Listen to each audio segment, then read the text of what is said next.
কেমন আছো? আশা করি ভালো আছো।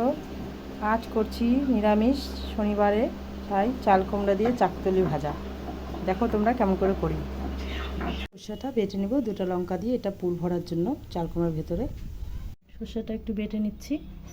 সর্ষেটা এরকম শুকনো শুকনো করে বেটে নিচ্ছি। পুরটা এখন সর্ষের পুরটা ভরে দিচ্ছি।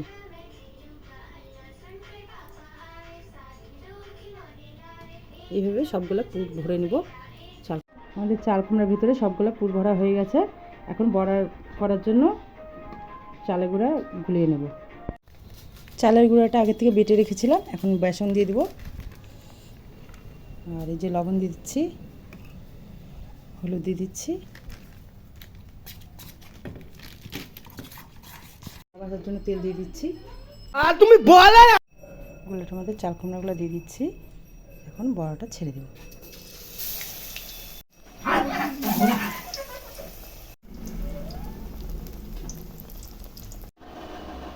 এই যে শুভ দুপুর বন্ধুরা, আমাদের ডাল, পনিরের তরকারি আর এই যে চাল কুমড়া চাকতলি ভাজা, এটা আজকে আমাদের দুপুরেরকার মেনু।